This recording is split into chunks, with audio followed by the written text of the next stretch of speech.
Puji nama Tuhan. Selamat sore Bapak Ibu Saudara yang terkasih dalam Tuhan Yesus Kristus. Shalom. Haleluya. Senang berjumpa dengan Bapak Ibu Saudara. Selamat datang di rumah Tuhan GBI Sungai Yordan Depok. Sore hari ini Bapak Ibu Saudara, saya percaya setiap kita sudah siap menyembah Tuhan, memuji muliakan nama Tuhan. Kita sebentar akan diberkati oleh kebenaran firman Tuhan, tapi sebelumnya kita akan masuk lebih dalam lagi di dalam pujian penyembahan. Maka siapkan hati kita sama-sama untuk memuji muliakan nama Tuhan. Sama-sama Bapak Ibu Saudara, jika tidak keberatan kita bersatu di dalam doa. Syukur kami berikan untuk segala kebaikan yang Tuhan lakukan di hidup kami. Terima kasih untuk hari ini kami boleh kembali datang memuji muliakan nama-Mu Tuhan. Kami terlalu yakin dan percaya Kau bertahta di atas pujian penyembahan setiap kami. Dan biarlah penyembahan kami ini Tuhan menjadi dupa yang harum dan berkenan di hadapan Tuhan. Kami berikan hidup kami Bapa, kami berikan hati kami Tuhan, kami berikan seluruhnya kepada Tuhan. Dan biarlah Tuhan yang melawat setiap kami, biarlah Tuhan yang menjamah setiap kami. Bagimu segala pujian, hormat, dan kemuliaan kami berikan hanya bagi Allah kami yang hidup. Demi nama Yesus, yang percaya, yang siap menyembah Tuhan. Sama-sama kita katakan amin. Boleh kasih tepuk tangan yang meriah buat Tuhan Yesus kita pagi sore hari ini Bapak Ibu Saudara. Sungguh kami bersyukur akan kasih setia Tuhan di hidup kami. Kami percaya kami bersama dengan Tuhan, dan hidup kami aman bersama dengan Tuhan.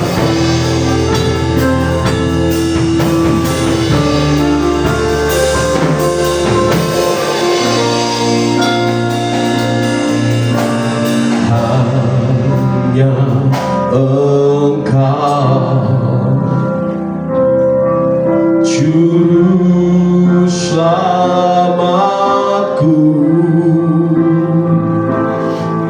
Tuhan Kau setia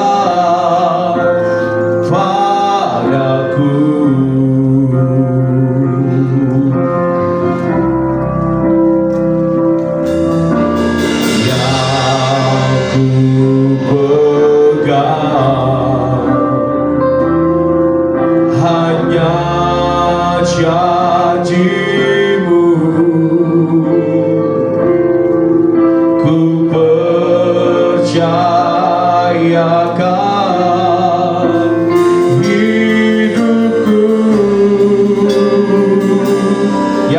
Sama-sama angkat suaramu, katakan ku sembah Tuhan.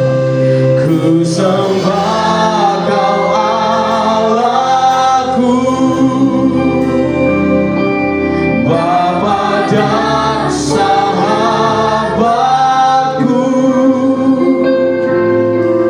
Kau yang pedulikan seluruh hidupku.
katakan, ku sembah kau Allahku, Bapa dan sahabatku, Bapa dan sahabatku, kau yang pedulikan, kau yang pedulikan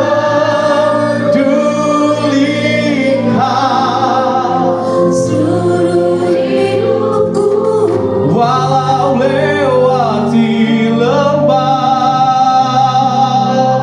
walau lewati, bila pernah ditinggalkan, tak ditinggal. Yesus kekuatan, Yesus kekuatan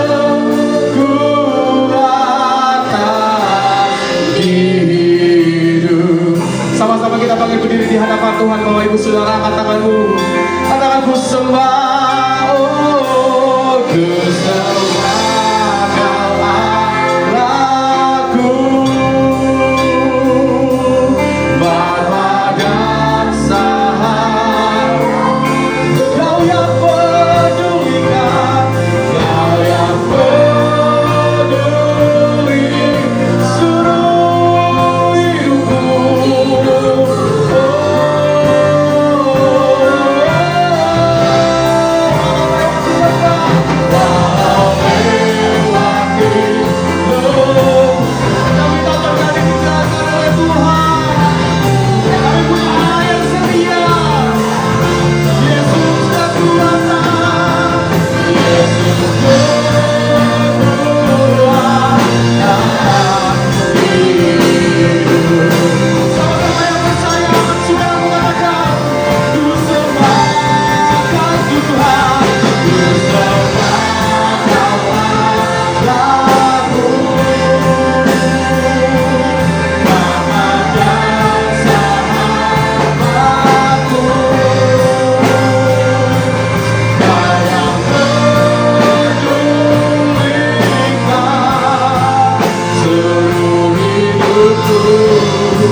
Biarkan kami bernyanyi meninggikan Engkau, biar setiap mulut menyembah Dia.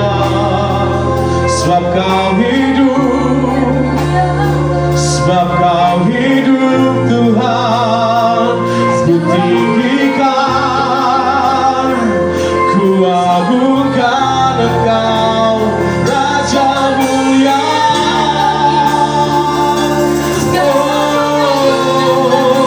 Sekalipun kami bersalah dalam bakalan, gak ada yang tahu mana itu yang menyertai setiap kami. Dan kami tahu bahwa Tuhan tidak pernah meninggalkan setiap kami. Dan kami memandang kebesaran karya-karyanya yang sempurna, yang menembus setiap kami. Bunyi mendengar puji sebut Tuhan.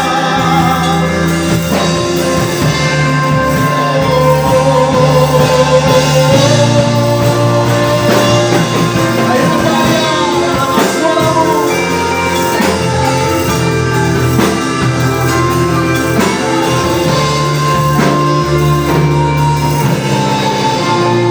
Nyanyi pujian bagimu Tuhan, pujian bagimu Tuhan. Namamu besar dan layak dipuji. Yang percaya katakan, nyanyi pujian bagimu Tuhan, pujian bagimu Tuhan. Namamu besar Tuhan, namamu besar dan layak dipuji. Sama-sama katakan, nyanyi pujian bagimu Tuhan,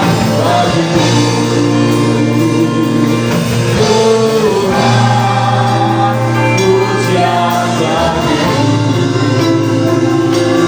Tuhan. Namamu besar, namamu besar dan layak dipuji.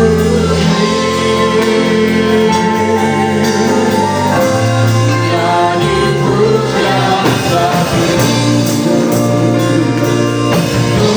Tuhan, pujian bagimu Tuhan. Namamu besar Tuhan, namamu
setia Tuhan tidak pernah pergi dari hidup setiap kita, amin.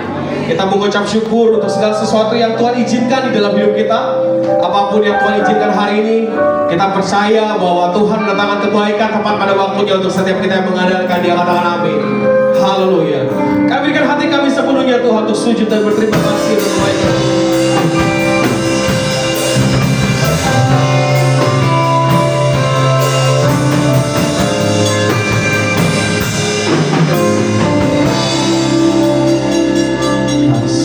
Tuhan sungguh mulia, tulus dan sempurna mengasihiku. Pengorbanan di Kalvari sungguh berharga, Kau tebus dosaku.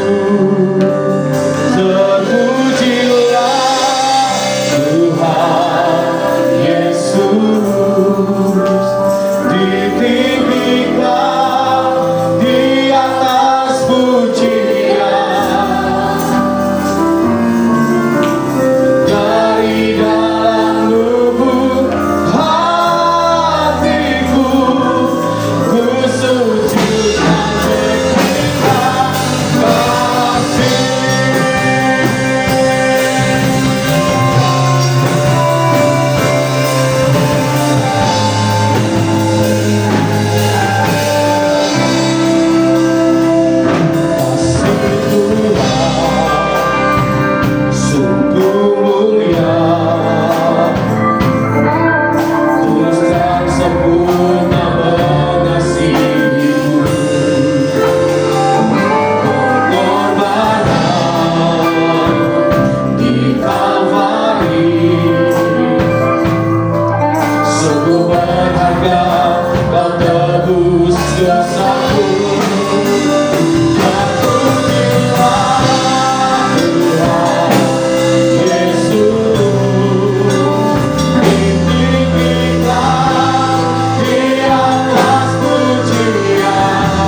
percaya pada saat sore hari ini ada rencana Tuhan yang besar dalam kehidupan kami. Ada pesan Allah yang sangat penting yang kami harus dengar hari ini. Berbicaralah Tuhan, berkata-katalah, nasihati kami, hibur kami, bangun kami, pulihkan kami. Sebab lewat firman-Mu Tuhan, langit dan bumi terjadi. Dan lewat firman-Mu Tuhan, sesuatu terjadi dalam kehidupan kami. Terima kasih Bapa. Di dalam nama Yesus kami menyambut firman-Mu dengan antusias. Mari yang percaya bersama-sama katakan amin. Sekali lagi beri sorak-sorak bagi Allah kita. Haleluya. Silakan duduk Bapak Ibu Saudara sekalian. Ya, shalom. Sekali lagi shalom.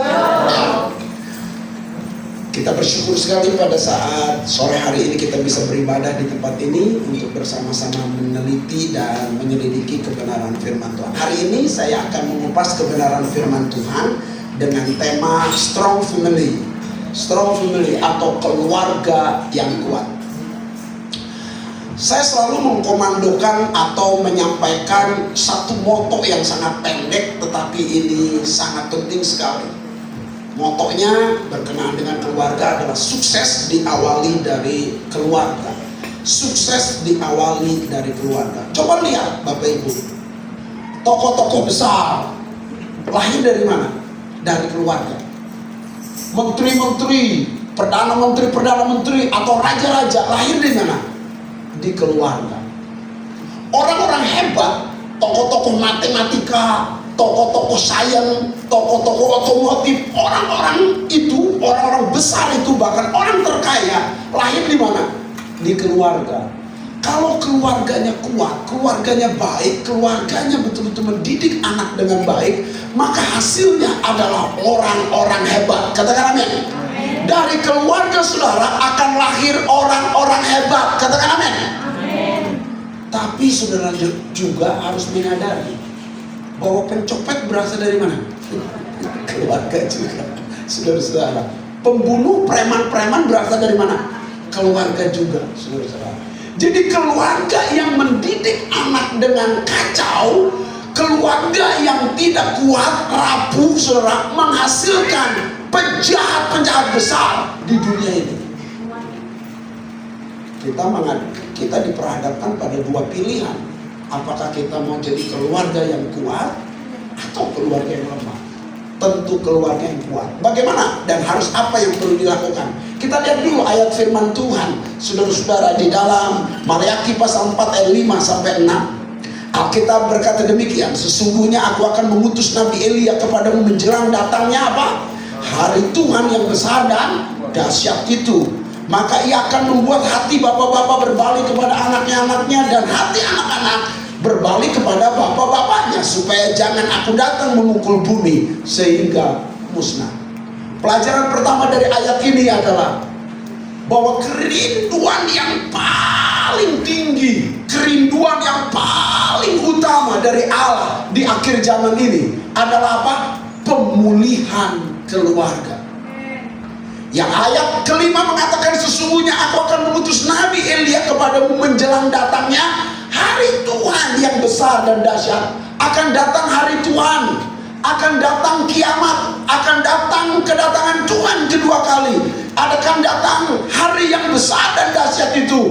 Maka Tuhan punya kerinduan yang besar, supaya apa? Hati bapak-bapak berbalik kepada anaknya, hati anak-anak berbalik kepada ayahnya atau bapaknya. Pemulihan yang paling Allah rindukan bukan pemulihan ekonomimu, bukan pemulihan dompetmu. Pemulihan yang Allah rindukan adalah pemulihan keluarga. Katakan amin. Tuhan rindu keluarga kita dipulihkan. Hati bapak-bapak berbalik kepada anak-anaknya, dan hati anak-anak berbalik kepada bapaknya. Jadi ini pelajaran penting yang pertama, bahwa kerinduan Allah yang paling besar adalah pemulihan keluarga. Itu perlu ditanam. Jadi Tuhan rindu memulihkan keluarga saudara. Tuhan rindu memberkati keluarga saudara. Tuhan rindu memakai keluarga saudara. Tuhan rindu mengangkat keluarga saudara. Tuhan rindu memakai dan melakukan perkara yang besar lewat keluarga saudara. Katakan amin. Yang kedua, dalam ayat yang ke-6 berkata iya, yaitu Nabi yang diutus, yaitu dia disebut mengutus Elia itu. membuat hati bapak-bapak berbalik kepada anak-anaknya dan hati anak-anak berbalik kepada bapaknya. Mengapa bapak? Karena bapak itu kepala keluarga. Itu yang pertama. Tuhan rindu memulihkan kepala-kepala keluarga. Itu ideal. Idealnya yang dipulihkan pertama kali siapa? Suami-suami kepala keluarga. Tetapi hidup ternyata tidak ideal. Kepala-kepala keluarga sedikit biasanya di gereja yang ibadah. WBI kuat, Wanita Betel Indonesia. Tapi ibadah pria selalu sedikit. Saudara-saudara, ibadah wanita mau kongres WBI, saudara-saudara, rapat WBI, Natal WBI, meriah. Nggak ada Natal kaum pria. Saudara-saudara, besar-besaran. Tidak ada juga departemen kaum pria. Departemen untuk ngurus janda-janda banyak, saudara-saudara. Tapi duda-duda nggak dipedulikan. Padahal bapak-bapak itu target pertama Allah memulihkan keluarga. Tapi ternyata saudara-saudara, pemulihan keluarga tidak memenuhi idealnya Allah. Dalam keluarga yang ibadah kebanyakan, yang bertobat kebanyakan dari istri-istri dulu. Contohnya keluarga kami. Papa saya itu dukun Buddhis. Papa saya guru kungfu. Papa saya saudara penjudi ulung. Yang bertobat pertama kali yang mama saya. Bahkan yang bertobat sebelum mama saya adalah cici saya dan orang kedua saya. Tuhan mengajak lewat satu orang percaya seluruh keluarga diselamatkan. Katakan amin. Maka saudara-saudara, entah itu suami, entah itu istri, entah itu anak, siapapun saudara yang lebih dulu dipulihkan, tularkan pemulihan itu atas keluarga kita. Katakan amin. Itu prinsip yang benar.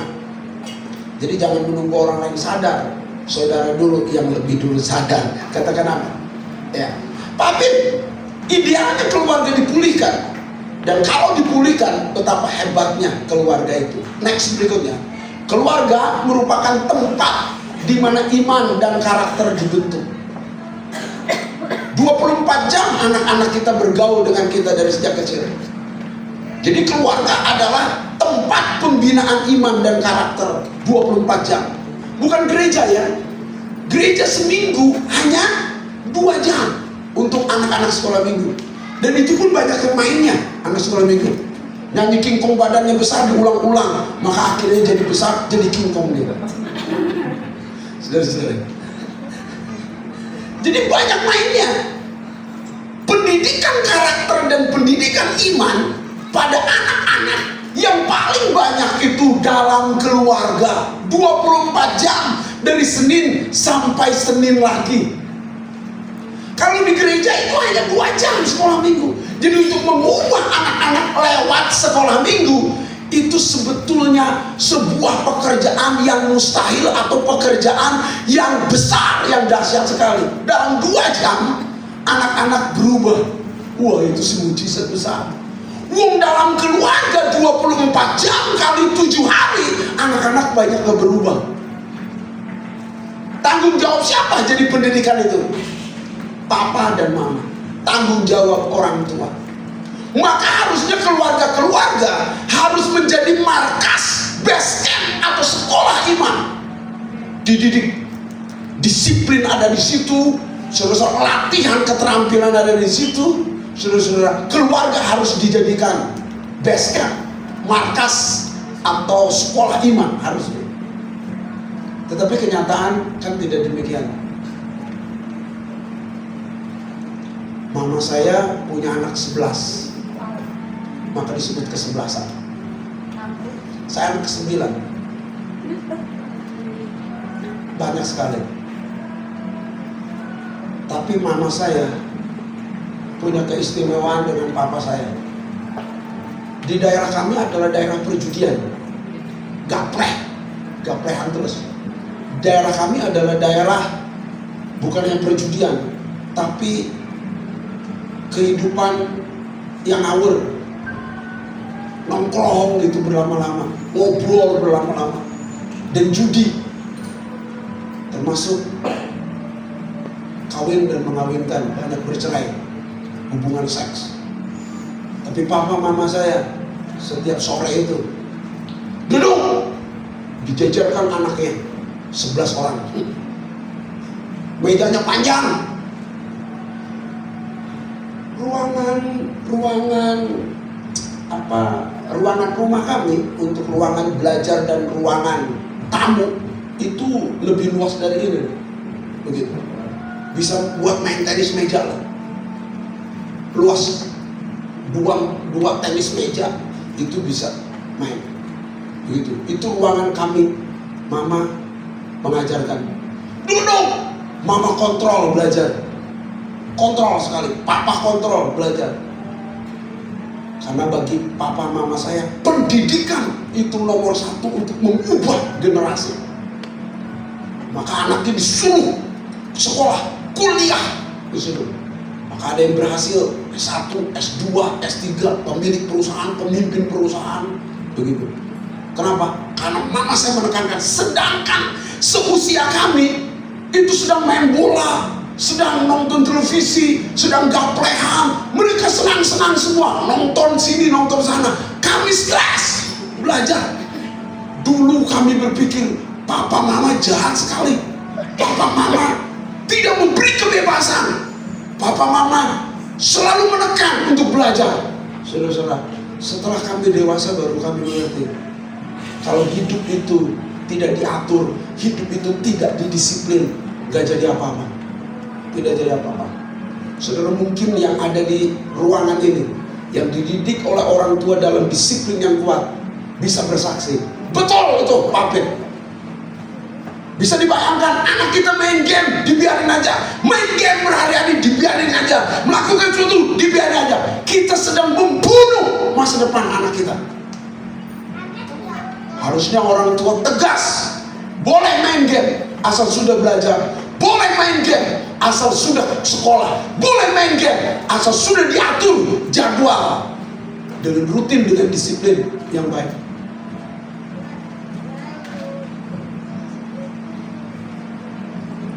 Agak keras tapi penting itu.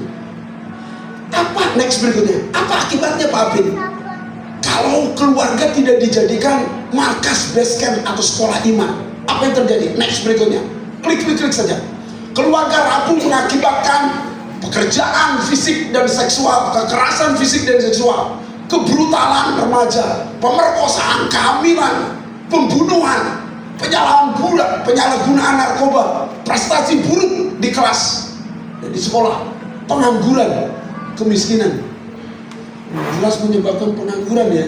Tidak sekolah, tidak terdidik, tidak terdisiplin. Punya keterampilan apa? Punya pengetahuan apa? Punya gelar apa? Ya, pengangguran. Gak punya pekerjaan, gak ada yang diterima atau gak ada yang menerima pekerjaan. Akhirnya timbul kemiskinan. Akhirnya setelah miskin, kekerasan dalam fisik dan keluarga, brutal anak-anak, pemerkosaan, terus muter begitu saja. Apa penyebabnya?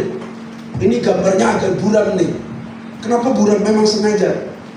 Kenapa? Karena ada banyak keluarga, peranan istri jadi hilang dalam keluarga, atau peranan seorang pria tidak hadir dalam keluarga, mengakibatkan keluarganya punya masalah sosial atau menyebabkan masalah sosial bagi negara.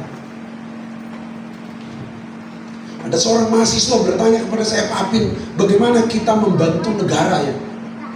Sederhana, membantu negara itu bereskan keluargamu. Dengan membereskan keluarga, hidup dalam pertobatan, kesungguhan, kerohanian baik, karakter baik, saudara sedang membantu negara. Kenapa? Karena melahirkan keturunan yang memberkati negara, tidak jadi beban bagi negara. Coba kalau kena narkoba menjadi beban bagi negara. Coba jadi preman atau perusak akan menjadi beban bagi negara. Tapi kalau saudara melahirkan menteri-menteri, melahirkan negarawan, melahirkan pengusaha-pengusaha Anda membantu negara. Jadi Jadi kalau kita ingin membantu negara, bereskan keluarga. Ayo suami, jadi suami yang benar. Kalau kita jadi istri yang benar. Menjadi wakil bagi suami untuk mendidik anak-anak supaya takut akan Tuhan. Supaya tidak lahir para pengangguran, orang-orang miskin. Next berikutnya. Kehancuran keluarga saat ini belum pernah terjadi sebelumnya.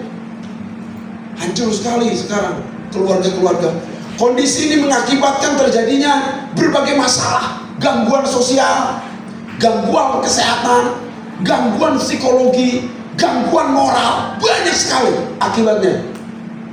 Bayangkan sekarang anak 7 tahun bisa stroke. Heran tuh. Saya ketemu ke dokter, saudara-saudara, pada saat membawa salah satu jemaat ke dokter, saya nanya pada seorang, "Bu, anak ibu kenapa?" "Ya, anak saya baru 7 tahun kena stroke." Bayangkan, anak 7 tahun kena stroke. Anak 9 tahun bisa hipertensi. Saudara-saudara, kenapa? Stres melihat orang tuanya. Banyak pergumulan. Next berikutnya. Penyebab utama terjadinya masalah sosial itu keluarga yang rapuh, keluarga yang lemah, keluarga yang tidak kuat. Keluarga yang rapuh itu apa cirinya? Next berikutnya. Cirinya yang pertama, next. Keluarga yang rapuh itu cirinya adalah pria dan wanita atau suami istri tidak berperan sebagaimana mestinya. Itu rapuh sekali. Contohnya gimana Pak Bin? Harusnya suami sebagai kepala keluarga, ini istri sebagai kepala keluarga. Itu tidak berperan. Ya. Contohnya seperti apa? Kalau saudara seorang wanita yang baik, dia mendorong suaminya jadi pria sejati, pria yang hebat. Saya memberi contoh yang paling sederhana. Katakan nama anaknya Joni. Pi, boleh nggak Joni ikut camping? Ikut kemah? Boleh nggak Joni ikut kemah? Suami bilang, "Tanya sama mama lu." Tanya sama mana? Kepala keluarga itu papa. Maka anak tuh tahu. Secara feeling, secara insting, secara pengetahuan dia tahu. Kepala keluarga itu siapa? Papanya. Maka dia nanya, "Pak, boleh nggak camping?" Tapi papanya langsung tembak. "Tanya sama mama lu." Akhirnya itu anak, karena papa komando, dia mulai. Ternyata di keluarga ini keputusan tertinggi di mama. Itu menurut pendapat dia. Lalu dia nanya sama mamanya, "Ma, boleh gak camping?" Itu kalau istri yang benar, dia akan memberi pernyataan yang benar. Nah, kepala keluarga itu papa. Papa yang akan memutuskan boleh atau tidak. Besok ya papa akan putuskan. Jadi malamnya istrinya membantu papahnya. "Pak, boleh camping gak ya Joni?" Baru diputuskan besok, disampaikan oleh siapa? Oleh papanya, bukan mamanya. Ini malah senang. Tanya sama mama lu. Ya, "Ma, papa bilang kalau mau camping atau tidak, nanya sama mama." Dia bangga. Hebat ya. Keluarga ini, gua yang mengambil keputusan. Suami gua, ngeri sekali. Padahal dalam mengambil keputusan sangat berisiko. Bagaimana kalau dia ketimpa pohon? Waktu setelah diizinkan istrinya itu, suaminya punya alasan. "Mama sih yang izinkan anak kita camping, makanya anak kita mati itu." Ngeri nggak, saudara-saudara? Atau digigit ular. "Mama sih kasih izin, maka anak kita digigit ular tuh sampai mati." Kenapa pria-pria tidak berani mengambil keputusan suruh istrinya? Karena mengambil keputusan itu mengandung banyak resiko. Maka disuruh istrinya aja. Tapi kalau istri yang baik, justru dia tidak mau ngambil resiko. Dia balikin, papa yang jadi pemimpin, papa yang ambil keputusan.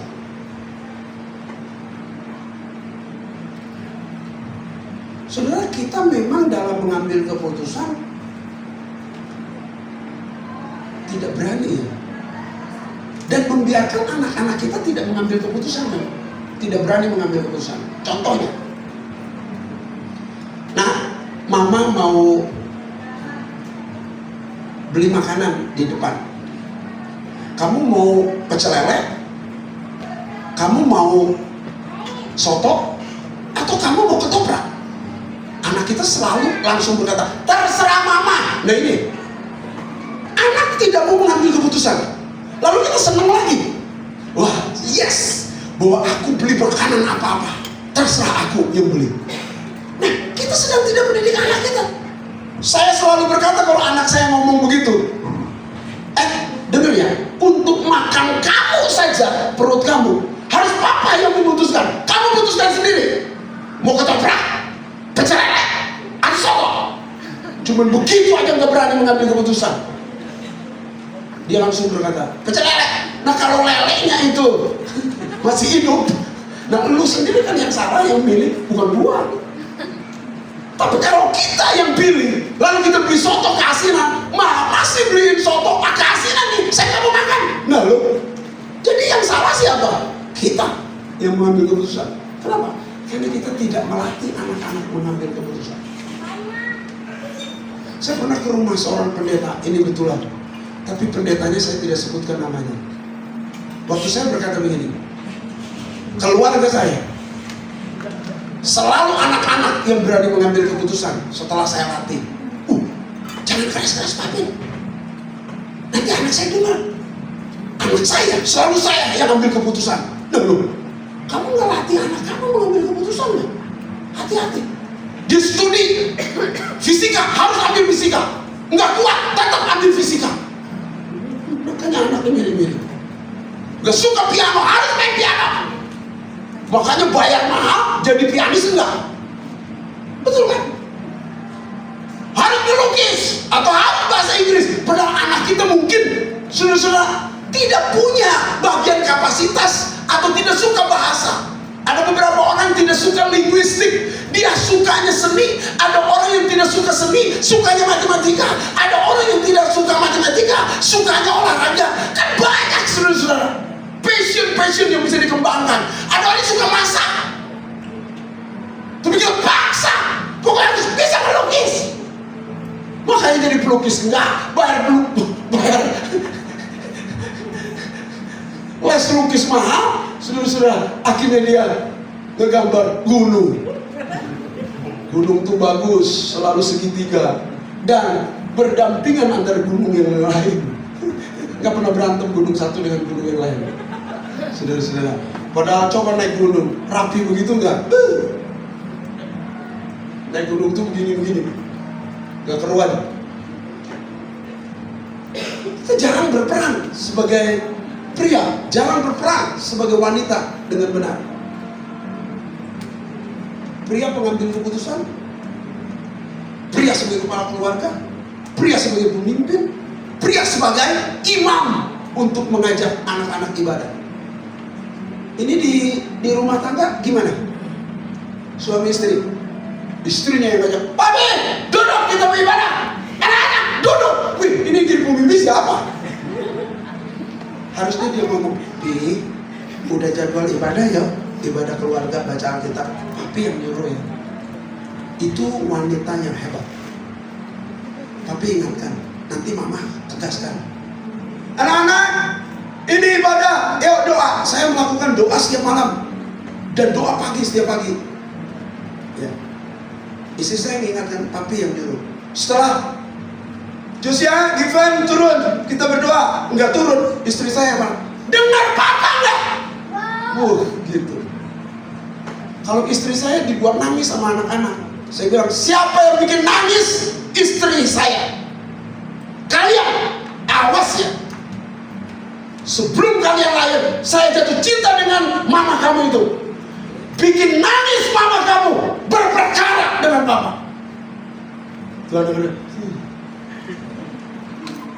Jadi kita menghargai, supaya anak-anak menghargai mamanya. Ini biarin aja, saudara-saudara. Hancur, saudara-saudara. Kenapa? Peran suami, peran istri tidak sebagaimana mestinya. kacau. Lebih-lebih lagi, musuh yang kedua, kerapuhan keluarga, yaitu tidak memiliki komitmen yang kuat. Saya khusus nanti akan berbicara di sebuah gereja, saudara-saudara, dalam rangka Valentine Day, tentang covenantal love atau love covenantal. Jadi perjanjian cinta atau janji nikah. Saudara harus hafal janji nikah seumur hidup.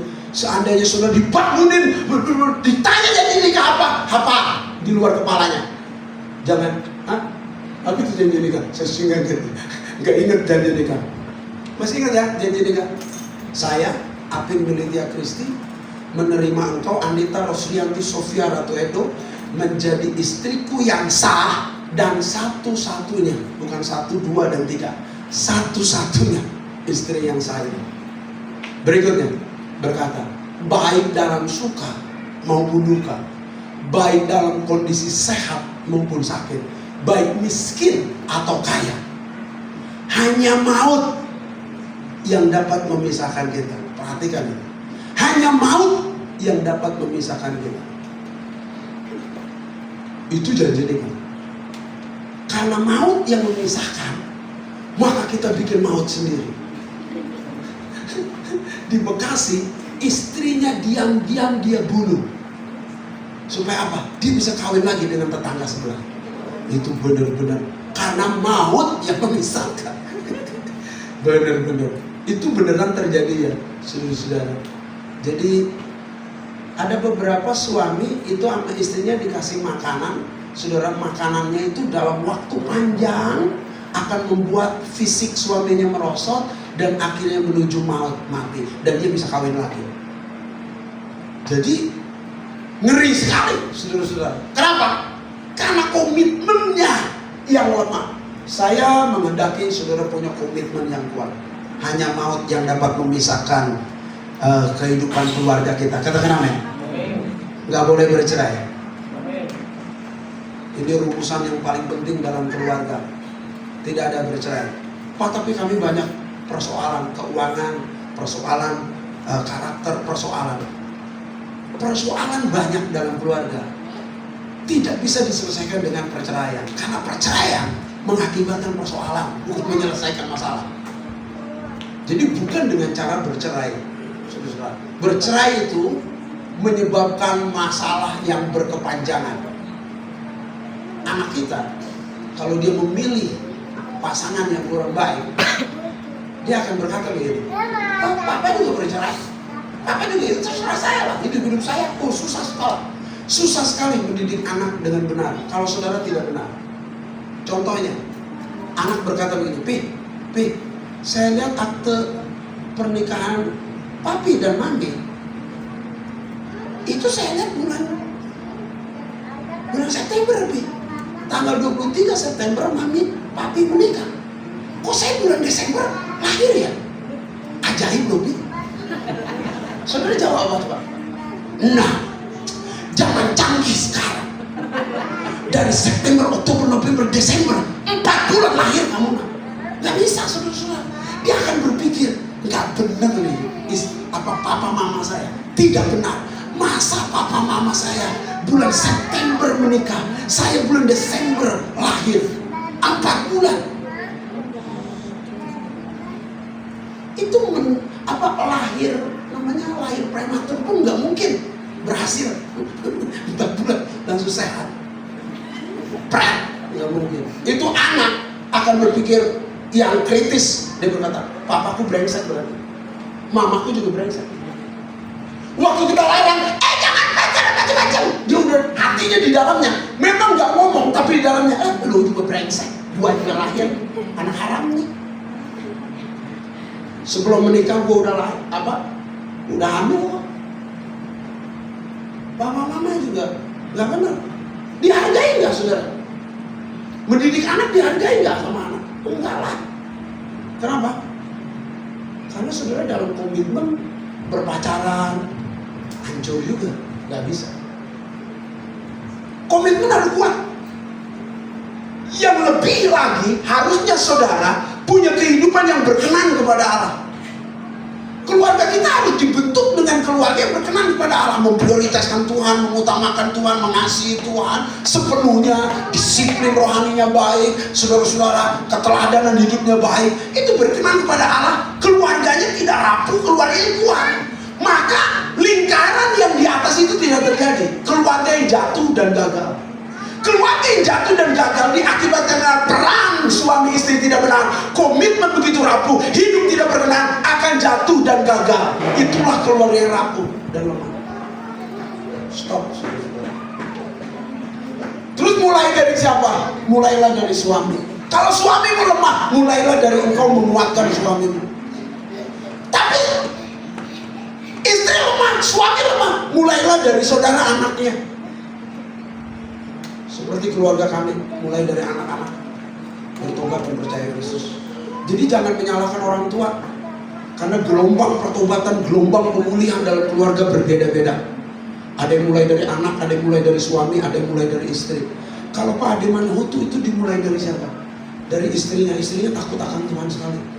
Itu berdoa belasan tahun buat Pak Ade Manuhutu. Akhirnya satu saat Pak Ade Manuhutu sedang bernyanyi, dia jatuh. Pak Ade Manuhutunya dus jatuh. Kenapa? Nyanyi lagu rohani di gereja. Dan Tuhan berkata, kamu bisa nyanyi lagu rohani, padahal hidupmu tidak berkenan. Lalu dia nangis sekali. Lalu dia berkata kepada jemaat, apakah saudara lihat Yesus? Tadi negur saya? Enggak lihat. Apakah saudara dengar suaranya? Enggak ada yang dengar. Hanya dia yang dengar. Lalu dia nangis jadi dia bertobat. Lewat siapa? Istrinya. Jadi pemulihan itu bisa lewat istri, lewat anak, lewat suami. Tapi jangan harapkan saudara pemulihan saudara lewat orang-orang luar. Ya mulailah dari saudara. Katakan amin. Next berikutnya. Coba kita lihat. Ini kegagalan-kegagalan keluarga ya. Ini survei di Amerika tentang, surveinya bersumber dari pendeta-pendeta diteliti, keluarga-keluarga Kristen diteliti, orang-orang yang suka melayani dan sebagainya diteliti, kampus-kampus Kristen juga diteliti, ya, terus global pastor network juga diteliti. Hasilnya ini, tapi saya tidak menjelaskan semua. Lihat 72% tuh. Orang-orang Kristen, keluarga-keluarga Kristen 72% tidak suka membaca Alkitab, tidak suka mendalami Alkitab, tidak suka mendalami firman Allah. Gimana bisa kuat? Anakmu tidak suka Alkitab kok. Kenapa tidak suka Alkitab anakmu? Ya kamu sendiri sebagai ayah, sebagai ibu tidak suka Alkitab. Gimana nuntut anak suka Alkitab? Tak bisa. Siapa di sini yang tidak suka daging babi? Anaknya pasti tidak suka daging babi. Kenapa? Karena tiap hari dia nggak pernah masak daging babi. Bagi dia daging babi adalah sesuatu yang tidak layak dimakan. Jadi anak-anak punya konsep yang sama. Kenapa? Karena papanya tidak suka makan daging babi. Saya punya teman itu tidak suka ikan. Seumur-umur keluarganya anak-anak itu tidak pernah makan ikan. Bagi dia ikan adalah musuh terbesar keluarga ini. Kan goblok banget kan, saudara. Kenapa begitu? Karena memang tidak suka diawali dengan itu. Nah sekarang suami istri tidak suka baca Alkitab, itu akan meregenerasi kepada anak-anaknya juga tidak suka Alkitab. Lihat 81% nih, 81%. Banyak dari keluarga-keluarga tidak memperdalam hubungannya dengan Kristus, tidak suka berdoa, tidak suka keintiman. Ini di keluarga kami itu piano, tapi piano tanpa listrik gitu ya, piano, bukan keyboard begitu, piano. Itu terbuka setiap saat supaya anak saya melihat piano main, saya lihat piano main. Itu adanya di ruang keluarga main. Di sampingnya gitar, ada 2 gitar di bawah, di lantai 2 ada 3 gitar, di lantai 2 ada drum juga, saudara. Jadi kalau lagi pusing-pusing kepala, lagi mumet, itu anak saya lalu main gitu, pukul-pukul main gitar, nyanyi. Saya mengajarkan anak saya seperti orang Israel. Orang Israel itu punya prinsip begini. Anak sebelum usia 12 tahun, setidaknya 12 tahun harus bisa 2 keterampilan alat musik, memainkan alat musik. Jadi anak saya pakai pedoman ini. Kamu harus bisa main keyboard, bisa main gitar. Bisa, kalau bisa lebih main drum saksofon juga ada, biola juga ada. Jadi kamu harus bisa. Kenapa? Karena itu budayanya orang Israel. Kalau punya masalah, punya pergumulan, dia bisa menyembah, bisa menyanyi, dia bisa mengutarakan kesusahannya. Apa hebatnya Daud? Daud itu bisa main musik, dia sampaikan keluh kesahnya sama Tuhan. Dia bernyanyi, dia mengeluh pun kepada Tuhan, bukan kepada manusia. Itu adalah pencurahan atau mencurahkan isi hati dengan baik dan bijaksana. Saya sudah tahu anak saya, kalau anak saya punya persoalan, dia menyembah aja lama, nyanyi di atas tuh lama-lama, menyembah, main gitar. Saya berkata begini, itu anak saya sedang banyak persoalan pasti. Karena sejak kecil saya sudah tanamkan itu. Kalau engkau punya masalah, datang sama Tuhan, nyanyi di situ berjam-jam. Dia bisa 1 jam, 2 jam dia menyembah Tuhan. Saudara-saudara, menyembah Tuhan. Saya tahu dia, kalau dia udah main musik, main piano, habis-habisan gitu, sedang punya masalah aja. Tinggal setelah itu langsung ngomong aja, kamu punya masalah apa? Dia ngobrol sama Papa. Jadi kita sudah tahu gelagat anak kita, dia punya masalah apa, saudara. Tapi lewat masalahnya dibuat memperdalam hubungannya dengan Kristus. Berdoa, menyediakan waktu yang berlama-lama untuk Tuhan. Jadi saudara-saudara, anak-anak Tuhan, bahkan hamba-hamba Tuhan punya keluarga, 81% tidak suka berdoa, menjalin hubungan yang intim dengan Allah. Itu kenyataan. Penelitian dalam bentuk lain, next, saudara-saudara, di Amerika juga, saudara-saudara, lihat, ini badan peneliti lain yang berbeda dengan yang tadi. 95% keluarga-keluarga tidak suka berdoa secara rutin dengan pasangannya.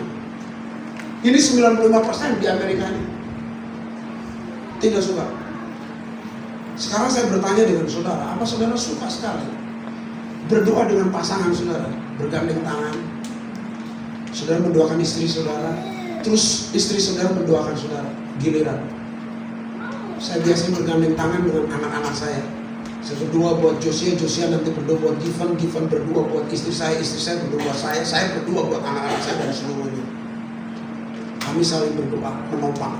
Saudara, agak unik di keluarga kami. Ya, kalau saya punya utang membangun rumah atau apa, saya beritahu sama anak saya, kita punya utang ini. Keluarga kita punya utang ini. Nanti rumah ngirit dia lampu, kalau nggak penting-penting amat gak usah dihidupin, karena kami membuat rumah itu terang begini nih. Nggak pakai lampu juga terang rumah kami. Saudara, sirkulasi asik sekali karena kami membuat rumah itu benar-benar dipentingkan sirkulasi rumahnya. Saudara-saudara, nggak pasang AC bisa tidur. Saudara-saudara, ya itu. Kalau nggak penting pasang AC nggak usah, kita ngirit, ya kita gubrin, nggak usah itu, siapin. Gitu. Tapi kalau harus pasang AC, saudara-saudara. Ya. Itu diajarkan sama anak saya, saudara-saudara. Kita berdoa. Saya ada di Sorong, saya berdoa buat istri saya, video call buat anak-anak saya. Anak-anak saya berdoa buat saya. Saya ada di Jayapura, begitu. Saya ada di Kalimantan, begitu. Sampai satu dosen berkata begini, Pak Ben, saya kalau sama dengan Pak Ben, stres. Jam 4 udah nyanyi, penyembahan, berdoa. Saya pengen tidurnya jangan. Udah terganggu. Pertama kali saya tidur dengan Pak Apin satu kamar, saya rasa risih sekali. Tetapi selanjutnya Tuhan mengingatkan, itu yang benar. Dan setiap malam saya telepon anak saya, istri saya berdoa bersama lewat video call. Pagi-pagi juga berdoa lewat video call bersama-sama. Saya berpikir, wah terlalu rohani, dibuat-buat. Tapi setelah itu, dia berkata kemarin ketemu saya, yang tidak pernah saya lupakan keteladanan Pak Apin soal itu. Dan hari ini sampai sekarang ngelihat begitu, saya melakukannya sampai sekarang. Saya tiap malam berdoa buat istri saya dan anak saya. Saya sebagai imam harus memberkati istri dan anak saya. Itu yang membuat anak-anak kita besar, hebat. Kebudayaan Israel tiap malam meletakkan tangan ke atasnya. Tuhan memberkati engkau dan melindungi engkau. Bayangkan kalimat itu didengar tiap hari. Yang memberkati aku bukan mama dan papaku, Tuhan pencipta langit dan bumi yang memberkati aku dan melindungi aku. Keren sekali. Tuhan menyinari engkau dengan wajahnya dan memberi engkau kasih karunia. Yang memberi kasih karunia bukan papa dan mamaku, tapi Tuhan. Papaku mengingatkan itu. Tuhan yang memberikan aku kasih karunia. Tuhan menyinari engkau dengan wajahnya dan engkau diberikan kasih karunia. Aku berjalan dalam kasih karunia Allah. Maka orang Israel dari sejak kecil tidak takut siapapun di bumi ini, sekalipun bangsanya kecil. Beraninya luar biasa.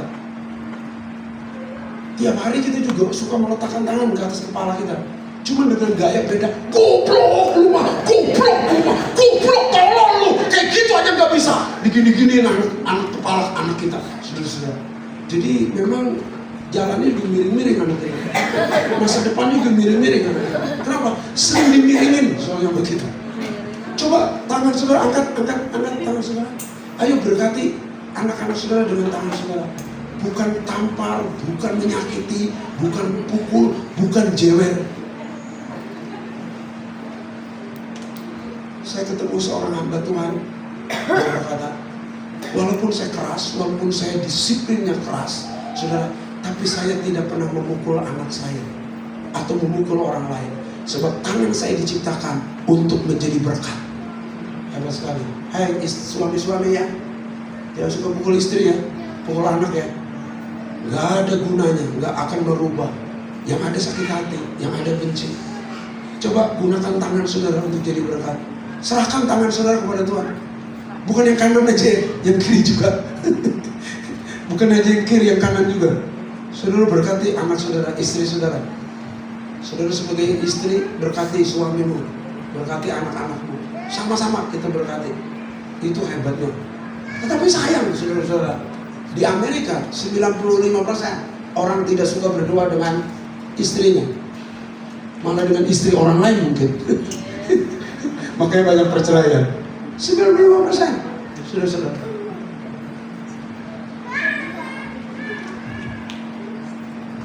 Yang besar juga ini ya, 70%. Ini generasi sekarang, ini persoalan generasi sekarang, tidak punya teman dekat. Semua pegang HP. Saya suka perhatikan generasi sekarang, duduk begitu ramai, tapi semua pegang HP. Mereka kalau curhat nggak pernah ada teman curhat, nggak ada teman untuk konseling. Semua hanya pegang HP. Makanya sekarang banyak yang bunuh diri ya.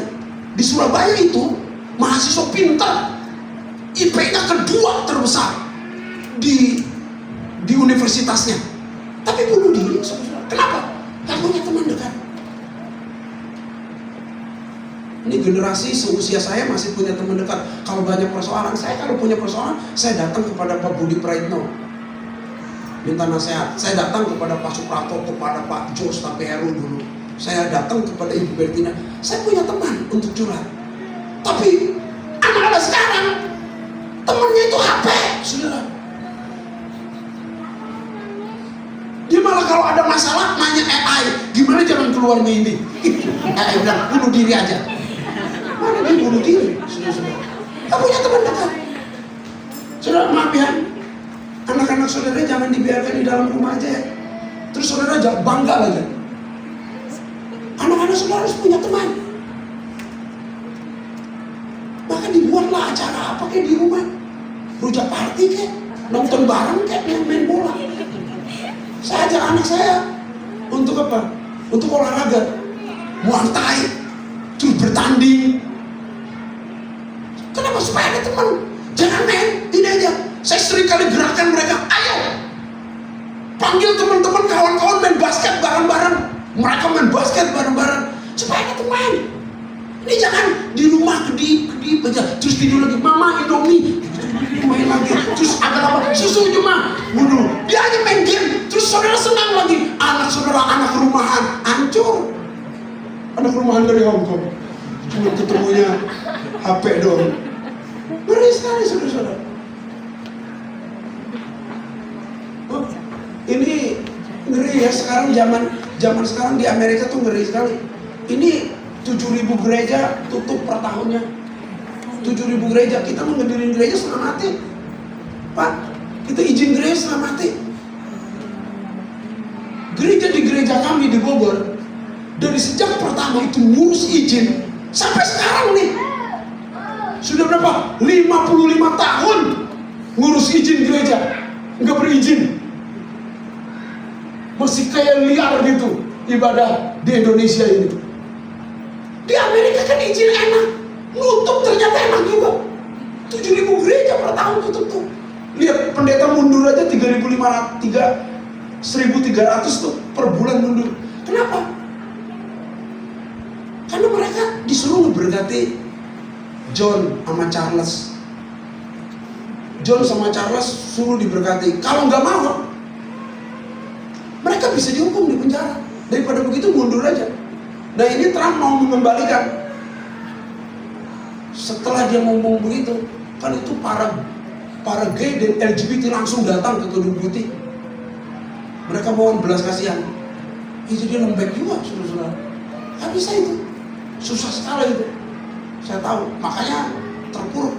Banyak terpuruk sekali. Lihat survei di Indonesia sekarang. Lihat, klik-klik aja.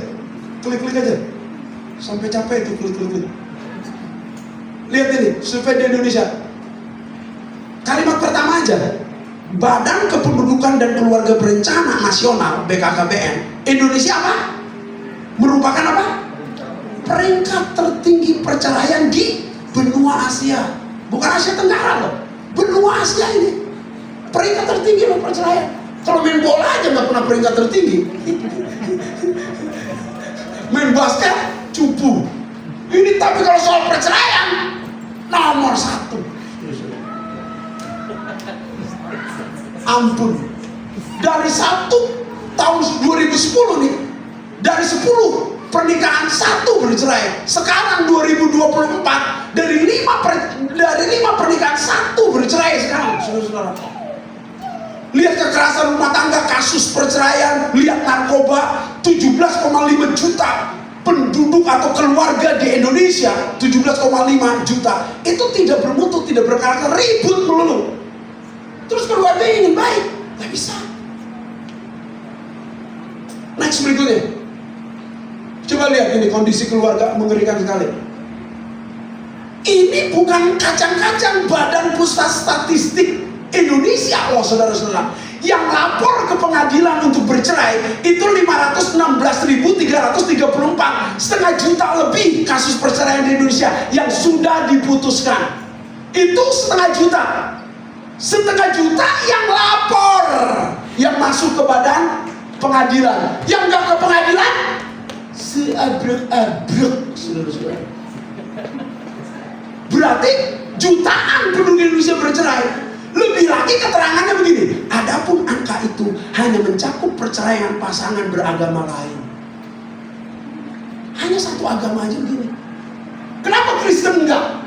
Kristen kalau bercerai malu, makanya bercerai aja udah, tapi enggak masuk ke pengadilan. Isin. Ngeri sekali, saudara-saudara. Dan lebih ngeri lagi, 75% kasus perceraian di Indonesia diajukan oleh siapa? Pihak istri sekarang. Emansipasi. Kenapa pihak istri yang mengajukan? Karena banyak suami-suami yang tidak berperan sebagai suami. Maka istri kewalahan, stres, mendingan gua gak punya eluh. Tapi kalau saudara jadi suami yang baik, istri yang baik, dipertahankan sampai darah penghabisan. Tapi kalau saudara orang yang tidak bisa dipertahankan, ceraiin aja lah. Ada lu, gak ada lu, gak ngaruh. Ada begitu saudara. Ada saudara, tidak ada saudara, tidak terpengaruh. Itu namanya tidak punya pengaruh, dampak dalam hidup. Next berikutnya. Lihat, perhatikan.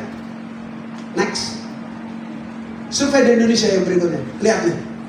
Ini mengerikan sekali. Keluarga yang hancur, 70% penghuni panti rehabilitasi itu berasal dari keluarga yang hancur. 85% remaja itu berasal dari keluarga yang hancur. 70% yang tinggal kelas itu berasal dari keluarga yang hancur. Remaja yang bunuh diri 65% dari keluarga yang hancur. 90% remaja lari dari rumah. Bukan olahraga nih, saudara-saudara. Lari dari rumah kabur 90% itu berasal dari keluarga yang hancur. Pemerkosa berasal dari keluarga yang hancur 85%. Maka jelas sekali saudara-saudara, LGBT berasal dari keluarga yang hancur. Saya berkata begini, kalau saudara keluarganya kuat, nggak akan menyumbang ini bagi negara. Next berikutnya. Mengapa ini terjadi ya, saudara-saudara? Next. Karena keluarga-keluarga tidak mendidik generasi untuk takut Tuhan. Ada banyak keluarga takut anaknya tidak bisa bahasa Inggris, tidak bisa matematika, atau tinggal kelas. Tapi ada banyak saudara-saudara keluarga-keluarga yang tidak takut kalau anaknya tidak ke gereja, anaknya tidak ibadah, itu tidak takut. Buktinya apa? Dia bisa ngancam anaknya. Nah, bangun nggak? Itu guru les bahasa Inggris sudah datang, bangun! Bisa marah-marah dia. Kenapa? Karena guru les dibayar. Anaknya tidak siap belajar, dia marah sekali. Bapak siram kamu. Tapi kalau di rumah hari Minggu, nah ke gereja, ngantuk pi, ya udah tidur aja. Ke gereja bisa besok-besok. Harusnya mamanya dan papanya berkata, bangun enggak?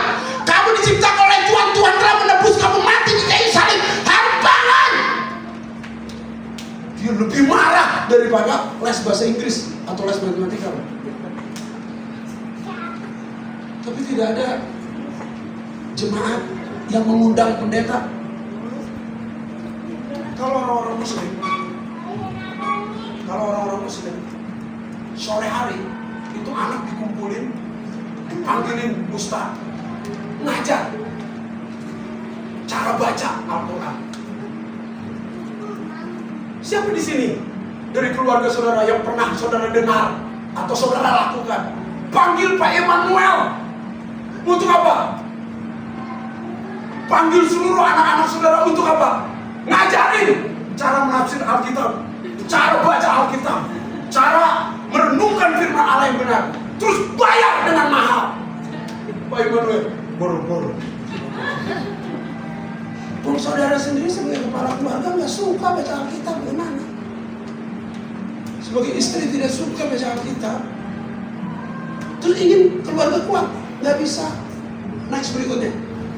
Jadi Pak Apin, bagaimana supaya keluarga kuat? Bagaimana ciri keluarga kuat? Keluarga yang kuat yang pertama mengutamakan Tuhan, menomor satukan Tuhan.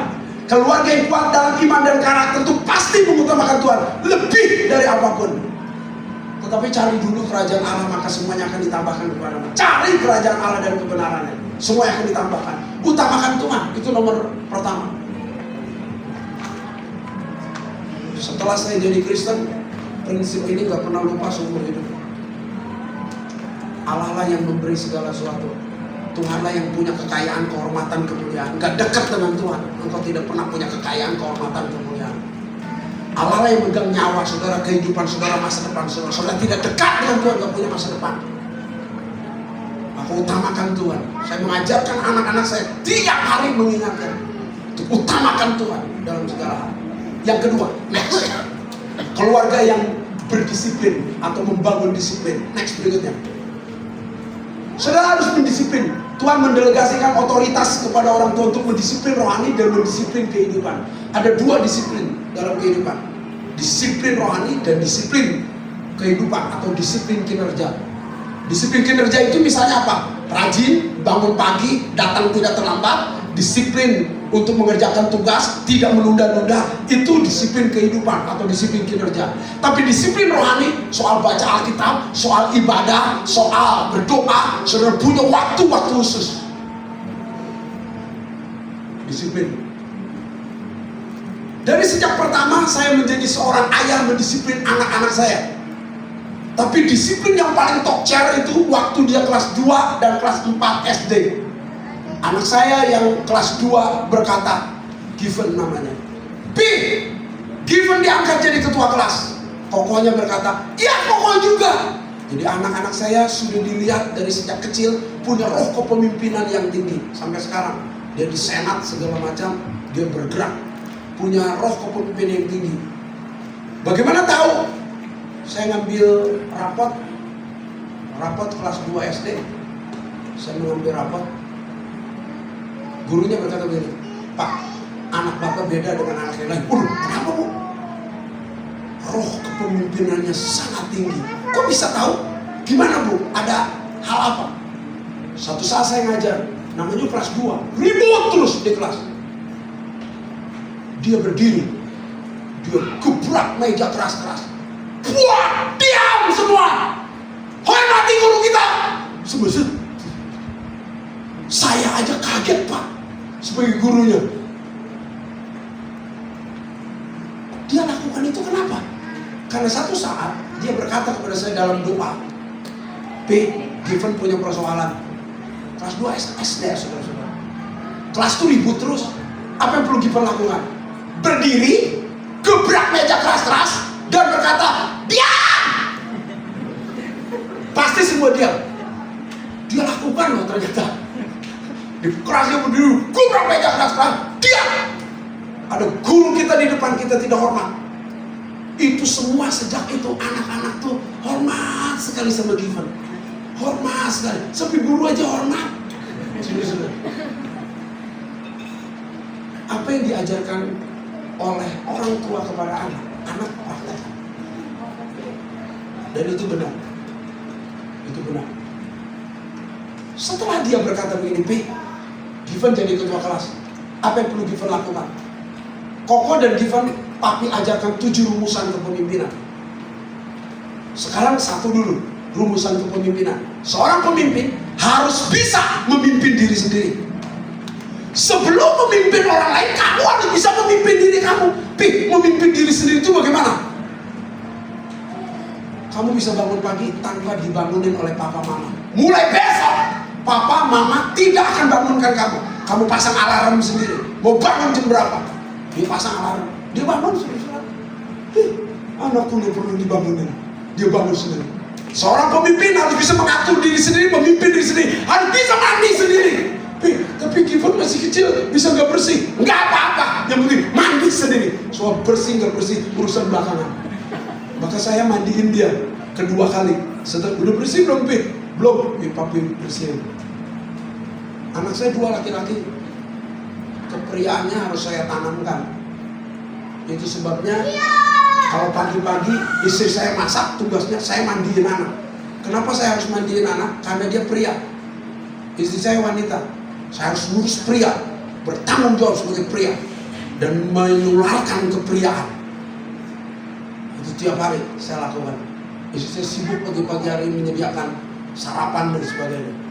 Kita itu betul-betul bagi tugas. Dan sampai sekarang dekat sekali saya bersama dengan anak saya itu, dua-dua itu, saudara-saudara. Dan mendisiplin anak saya. Sampai sekarang anak saya, saudara-saudara, walaupun yang satu sudah S1, sekarang masuk S2, yang satu masih kuliah kelas 6 tuh, yang semester 6 maksud saya, semester 6, yang kedua itu. Sampai sekarang mereka mau baca renungan dan sebagainya sama-sama, saudara-saudara. Baik. Next berikutnya. Keluarga yang kuat. Keluarga kalau ingin kuat harus jadi teladan. Orang tua harus jadi teladan. Nih, perhatikan tingkatannya ya. Saudara, ajarkan anak-anak meneladani Bapa Surgawi. Ajarkan anak-anak meneladani Kristus. Kenapa? Karena Bapa Surgawi, karena Kristus itu tidak pernah salah, tidak pernah melakukan kekeliruan, tidak pernah melakukan dosa. Jadi ajarkan anak-anak meneladani Allah. Gak pernah salah soalnya. Kalau meneladani, paling utama meneladani saudara-saudara salah, anak-anak berkata, "Papa aja salah." Harus meneladani Kristus yang gak pernah salah. Dan dia tahu Kristus itu benar, baik, penuh kasih, gak pernah salah, disalibkan. Itu yang pernah saya selalu tanamkan kepada anak saya. Yesus yang benar aja disalibkan. Pada saat kamu difitnah, disalibkan, dianiaya, sekalipun kamu benar, jangan berontak. Kristus aja melakukannya. Jadi meneladani Kristus. Kalau ada kesalahan saya dengan istri saya, mereka itu biasa sekali. Papa dan mama manusia biasa. Kita meneladani Kristus bukan meneladani sekedar papa dan mama. Tapi papa mama itu cerminan buat anak-anak kita.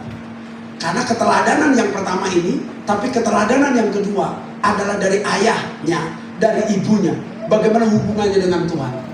Kalau papa mamanya mengandalkan Tuhan, anaknya ikut mengandalkan Tuhan. Kalau papa mamanya berdoa, anaknya ikut berdoa. Kalau papa mamanya baca Alkitab, anaknya juga baca Alkitab. Kenapa? Karena dilihat oleh anak kita. Yang ketiga, tingkat ketiga, teladan dilihat dari bagaimana seorang suami memperlakukan istrinya. Itu dilihat oleh kedua anak kita, atau anak-anak kita melihat kedua orang tuanya bagaimana membangun relasi. Kalau papanya sering memaafkan mamanya, anaknya di luar nanti mudah sekali memaafkan orang lain. Kalau papanya menghargai istrinya, anaknya nanti akan menghargai orang lain di luar sana. Sama seperti mamanya menghargai papanya, papanya menghargai mamanya. Kehidupan kita adalah cermin anak-anak kita. Maka anak-anak kita bagus atau tidak tergantung dari keluarga. Sukses berawal dari keluarga. Amin. Yuk kita tundukkan kepala, kita berdoa. Harusnya kita memutuskan hari ini untuk menyenangkan hati Tuhan. Salah satu bentuk menyenangkan hati Tuhan adalah hidup membereskan keluarga kita. Menyenangkanmu, itu saja kerinduanku. Kita kata kata syakala para pakata syakala.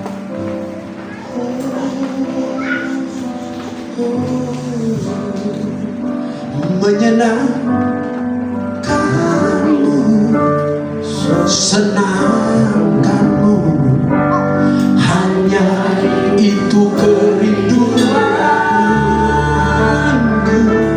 Menyenangkanmu, senangkanmu, hanya itu kerinduanku.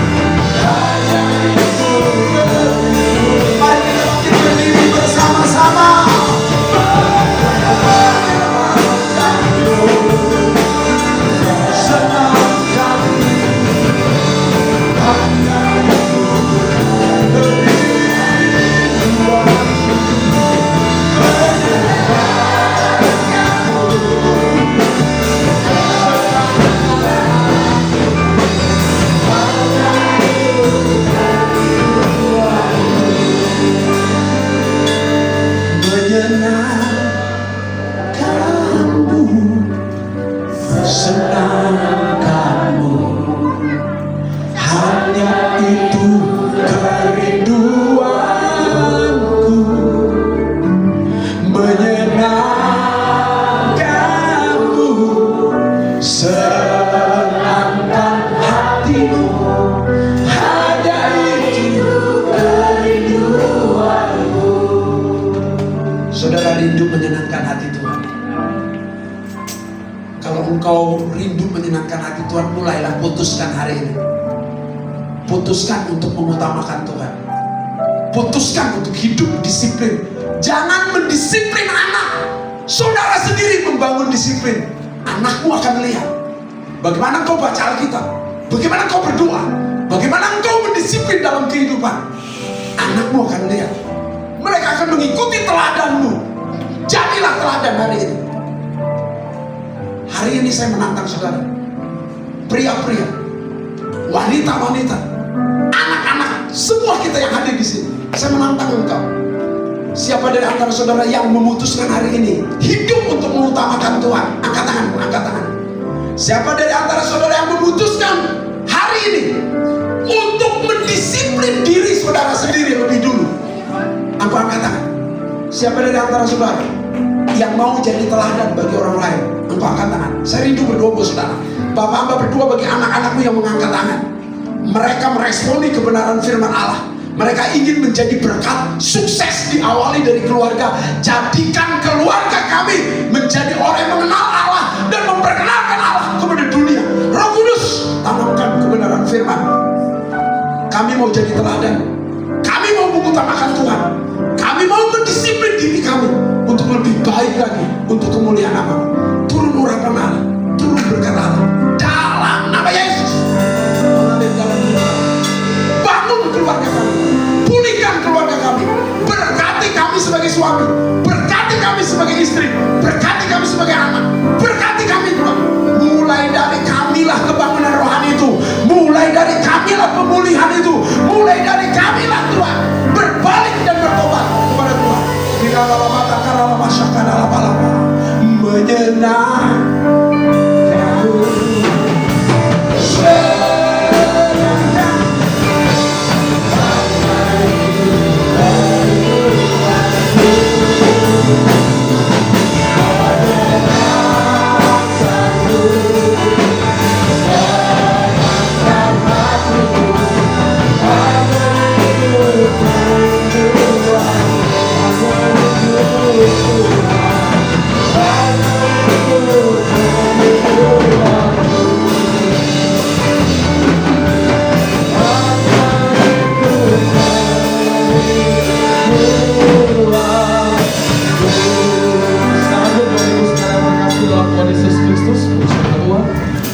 Siapkan hati kita di sore menjelang malam hari untuk bawa ucapan syukur dan persembahan kita.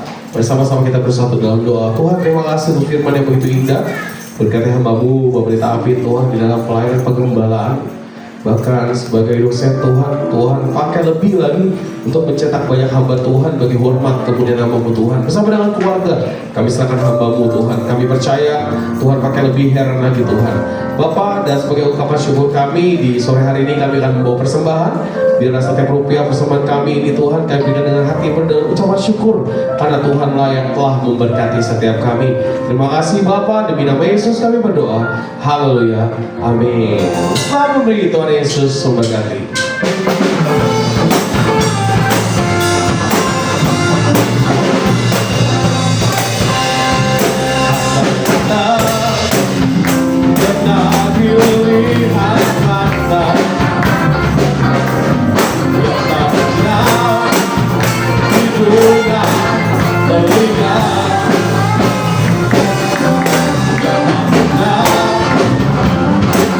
Di dalam hati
minggu depan kita akan sama-sama beribadah gabungan di GB Sumayura Roksimas. Jadi ada event khusus, jadi ada anak muda atau saudara-saudari yang hadir yang masih berjiwa muda seperti saya tentunya.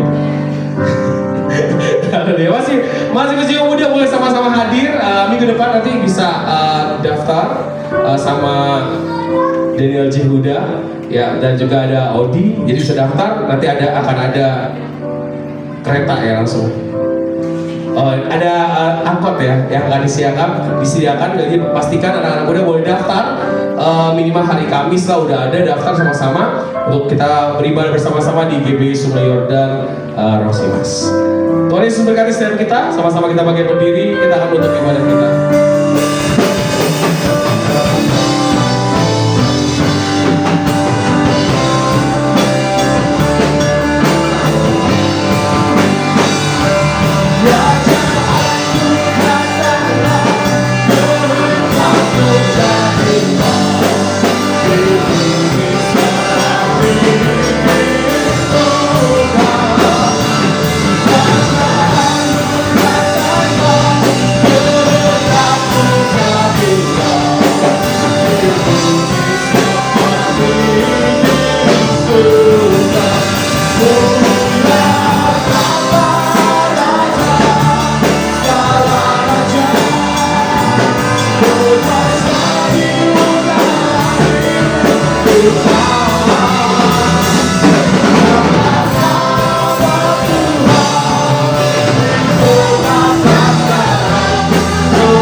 Membiasakan untuk setiap selesai ibadah kita berdoa seperti doa yang sudah diajarkan oleh Tuhan kita, yaitu doa Bapa kami. Mari kita bersatu dalam doa. Bapa kami yang ada di surga, dimuliakanlah namamu, datanglah kerajaanmu, jadilah kehendakmu di bumi seperti di surga. Berikanlah kami pada hari ini makanan kami yang secukupnya, dan ampunilah kami akan kesalahan kami, seperti kami juga mengampuni orang yang bersalah kepada kami. Dan janganlah membawa kami ke dalam pencobaan, tetapi lepaskanlah kami daripada yang jahat. Karena Engkaulah yang mempunyai kerajaan dan kuasa dan kemuliaan sampai selama-lamanya. Amin. Bapak Saudara, ibadah kita sudah selesai, dan sebelum kita kembali ke tempat kita masing-masing, mari kita arahkan hati dan tangan kita untuk terima berkat Tuhan pada saat ini. Diberkatilah hidupmu, diberkatilah keluargamu, diberkatilah sekolah, kuliah, pekerjaan, dan usahamu, diberkatilah pelayananmu. Apapun yang kau kerjakan dibuat berhasil oleh karena Tuhan dan bagi kemuliaan Tuhan. Anugerah yang melimpah dari Bapa di surga, kasih setia dari Tuhan kita Yesus Kristus, serta persekutuan yang manis, pertolongan, penghiburan, kekuatan, serta pimpinan dari Allah Roh Kudus kiranya menyertai kita hari ini sampai Tuhan Yesus datang untuk kedua kalinya. Terimalah berkat ini dan jadilah berkat dimanapun kita berada. Semua yang percaya dan terima berkat, sama-sama kita katakan amin. Tuhan berkati, selamat sore, selamat hari Minggu. Tuhan Yesus berkati setiap